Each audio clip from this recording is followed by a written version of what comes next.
Welcome to the Nick Ingersoll Show.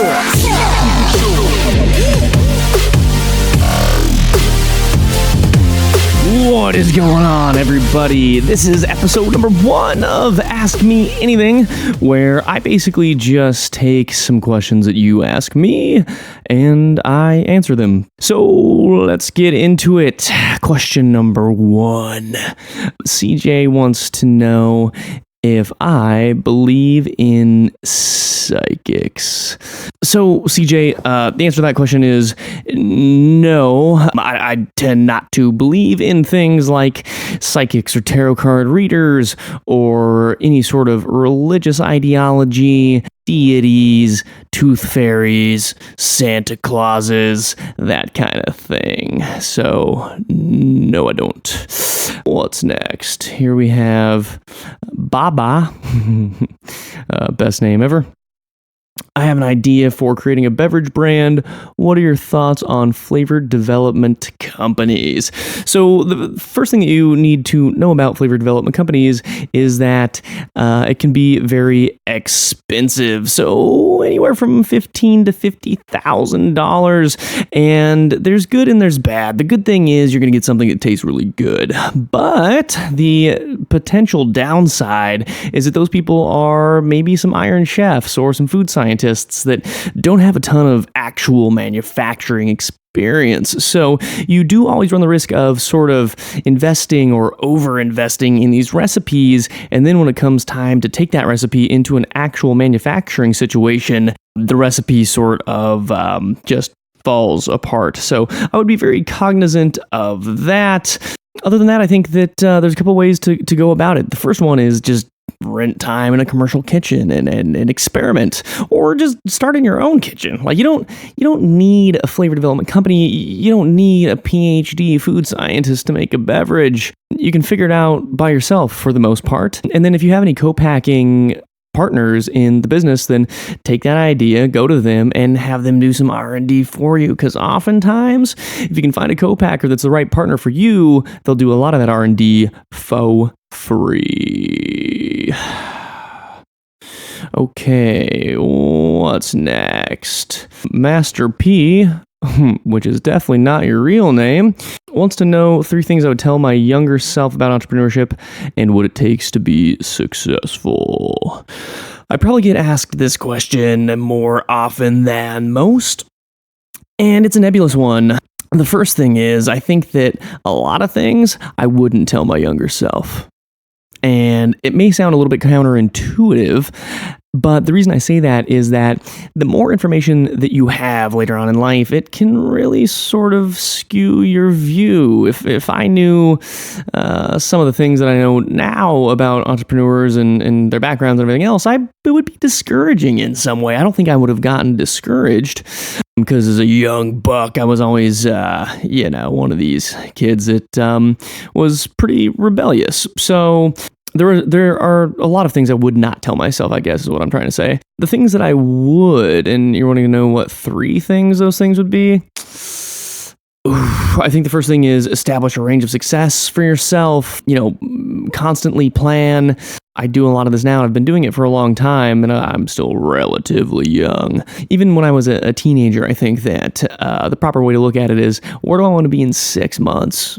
1 year, 2, 3, 5, 10 years, and that's a moving target, right? And it should always just be readjusting and you should be replanning around those things and not getting stuck on what you wrote down, 3 years in the future. Like, you see, you have limited information, things change, but the practice of putting that shit down on paper, taking your time and thinking about it is going to make you stick to it even that much more. In terms of entrepreneurship, I would say, bro, it's going to be difficult, very difficult, but you can do it. I would just give myself a fucking pump up speech. That's what I would do. I get in there, bro. If I could talk to my younger self, like actually, and my younger self would know that it's my older self telling me this shit, I would give the most just fucking rah crazy speech to get myself excited about life and feeling good about myself and all that kind of shit. That's what I would do. That's the real fucking answer. What are the 3 things that it takes to be successful? I think the first thing is you need to realistically define what success looks like to you in a conservative, moderate, and aggressive scenario. An aggressive scenario being you're Steve Jobs or you're Conor McGregor or you're some, top of the food chain, Elon Musk type dude or girl or whatever you are. And you are at the top of your game. I think that is sort of the aggressive scenario. And the conservative scenario is like, okay, well, what if a ton of shit goes wrong? What if I accidentally cut my left foot off? I catch a little bit of tuberculosis for a while. I got in a plane crash, so I broke some bones, and, things delay shit. But I think the conservative scenario would be like, what is the bare minimum viable amount of success that I'm willing to accept for myself? And figure out the increments in between that. What else do we get? I've been running a business seriously for about a year. What structure would you recommend for bringing on a friend? So this is an interesting one. The first thing I would do is put a 90-day intro period in the agreement, in the hiring agreement. Nothing too complex, nothing too crazy. You definitely don't want to set up an adversarial relationship with whoever this is. So you don't want to do that, but you do have to protect yourself. I would say, take them aside, train them hard for 1 full day of onboarding where you're not checking your email, you're not fucking around, you're doing nothing but really teaching them the ropes of every single thing, a deep dive training day. I really believe that. And if you're thinking about equity, I would recommend a couple of things. The first thing that I would recommend is a cliff. And what a cliff is essentially it's a period of time that the person has to wait before their equity in a business starts to vest. I would say maybe a 6-month or an 8-month cliff, something relatively standard. But again, nothing just too egregious if this person is in fact your friend. And lastly, I would say you want to, I guess there's 2 pieces to this, but you want a vesting schedule. So that means that you're going to have, call it, 100,000 shares of whatever it is. And that vests over 24 to 36 months in even payments, meaning that if the person leaves 12 months after you've granted them this equity, well, if it's in options and it's vesting over 24 to 36 months, then they're not going to get all the equity, and for good reason. They didn't stick around, which is why you want to bring them on to begin with. So that equity goes back to you. So it limits your risk there. And then I would also say make sure that you're dealing in stock options. You don't want to just give away straight equity. You can't do any vesting schedules and all this different stuff. So I would say for sure give them equity. That question was from Steve. Shout out to Steve. I'm sorry, buddy. Forgot to say your name earlier. Okay, next question. I've developed a web app and I have no idea how to proceed. I think I have something really cool, but I don't know how to get it off the ground. From Mati. First thing I gotta say is web apps are great. With these PMA apps and AMP and Google and the way that they're indexing mobile sites and things, those will continue to be very powerful tools into the future if you're building a website. But with a web app and the type of thing that you're talking about, you gotta turn that into a native app, right? I mean, you gotta get into iTunes, App Store, you gotta get into the Google Play Store. You want to be where the people are consuming the apps. It's just, it's like having a podcast and only releasing it on YouTube. That makes no sense. You have to release it where the people are at and consuming that type of thing. So I would say that probably overinvest in the time that it takes to do it. It sounds like you're a developer, so open up Swift and fuck around. You can figure out how to make an iPhone app. I'm positive of that.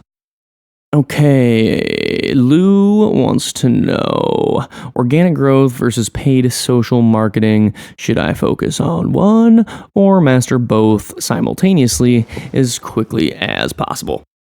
So organic social is just part of doing business, right? That's just one of those things that you have to do and you have to be good at. in this day and age, it's like, hey, I want to make a t-shirt but not sew it together, like it's not a shirt at that point. So organic social is a thing that you have to do. It just is what it is, okay? And if you're not doing it, then you're fucking up. So get on it. Paid social is essentially at scale what you're going to have to do regardless of how good your organic strategy is. If you really want to blow it up big time. And so there's a couple different ways. And of course, organic can feed paid big time, right? I mean, you can boost posts, you can test it on organic, you can see which things get the most clicks, and then you're optimizing your paid strategy based on that. There's 1,000,001 different tactics and strategies that you can take between those two things to make them work synergistically. But I think your question is, do you need to do any paid digital marketing, paid social media marketing? And the answer is yes. And I don't know what kind of business you're in. This is, again, a very highly variable situation.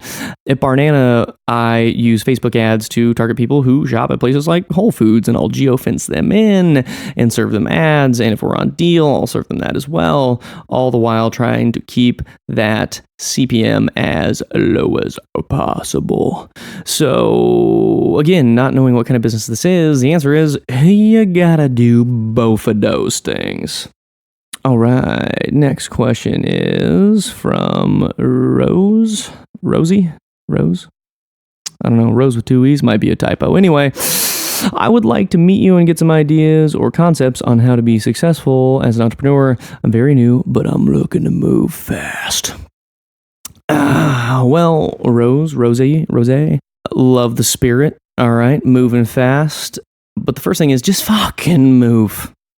Just start moving. It's like pick one leg up and put it on the ground, and then pick the next foot up and you put it in front of that one, and then you keep going and you keep doing it, and then pretty soon you're fucking walking a mile. You may not walk a mile as fast as you will once you're experienced in a few years, but you gotta do it. So just get moving. You don't need to meet me. I'm not opposed to meeting you. I'm not saying that at all, but you don't need to meet me or anybody else. You don't need to meet shit. You got everything that you need at your disposal right now to go and make shit happen. So get out there and do it. And also remember that your great ideas and concepts, those are all ideas and concepts. And until you execute on something, they don't mean shit. All right. Rick wants to know, how do I get my company to a position where it is known without wasting money on digital advertising and throwing it away? Well, Rick, you're going to throw money away, dude. It just kind of is what it is. So, you definitely want to mitigate that to the greatest extent possible, but you will waste a lot of cash no matter how hard you try not to do that, because you got to test things and see what works. And the only way that you find out what works is to simultaneously see what doesn't work. So you're going to do that.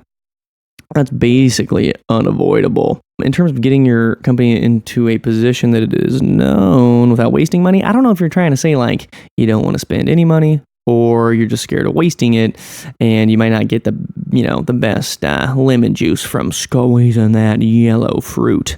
So I think that, look, it's if you're Kylie Jenner and you got a fucking 17 trillion Instagram followers, then you're not going to have to spend anything on digital marketing. Straight up. Because that's already built in. Now, I'm assuming that you're not that person. So, in that case, you got to make up for it somehow. You can make up for it by trying to somehow orchestrate some virality in content. I mean, the first thing you got to do, the first answer is make fucking great content. You have to make a ton of great content. And great content, by the way, does not mean crazily produced content and, you got the best mic and the best camera and crew and all that shit, right? I'm talking about valuable content to whoever needs to watch it. And you can do that on your iPhone. I don't even, it's highly variable in that way. But I will say it doesn't have to be highly produced. Starts with the content. Make something fucking awesome, and that will at least set you up for potential virality in the future through organic means, but it's going to take a lot of work. You're going to need to know how each platform works, how to get you greasy little fingers in there and tittle-tattle with the algorithm in your favor, and also just market the fuck out of everything. So do a lot of growth hacking, get on Reddit, get on all these little forums. They still work. Do SEO, it still works. Do all the things that cost you $0 but cost a fuckload of time if you don't got the dollars. Okay, so David R. wants to know, how did you learn to embrace risk-taking? So I've, anybody that's listening to this that knows me, I've always taken a lot of risks. And sometimes that's good and sometimes that's bad. I just have that type of personality, right? Everybody has a different risk aversion scale. And I just happen to be not risk averse at all. And a lot of my actions map to that. And so I'm probably not the best person to answer this question for you, given that fact, but I'll try to answer it in some way regardless. You gotta take risks, right? I mean, walking out your front door is a risk. Crossing the street, guess what? Harrison Ford might just fly a fucking plane right into your Toyota Celica on the freeway this afternoon. So you're taking a risk every day you're walking around, okay? And you should also take risks, big risks, calculated risks, whenever you can to move your life forward in whichever direction you want it to go. Because if you don't take the risk, you're going to regret. And sure, you might regret taking the risk, but that's going to feel a whole hell of a lot better than regretting not taking it. So that's my answer on that. And actually, that is the last question for this episode. I think there was 10 of them or so. So if you have any questions for me, you can go to ingersaltnik.com/AMA. And that will get you to the place where you can put in whatever question that you would like me to answer. And I'm tired. It's 2 a.m. Hustling, baby. Okay. So shoot me any questions. DM me on Instagram, @IngersaltNIK. Figure it out. Send me questions wherever you want. I do like to answer them. It is kind of fun. And I'll be doing a round 2 here pretty soon. So thank you so much for listening. And if you could subscribe to the podcast, of course, that would help me out a ton. And if you happen to leave a review and tell every single friend of yours on the planet and all of your family members and physically take their phones and look up the show and press subscribe and give it a 5-star rating, then you are a superhuman bad motherfucker. So anyway, I hope everybody has a great night. I'm going to go to bed finally now. And until next time, chat at you then about... Welcome to the Nick Ingersoll Show.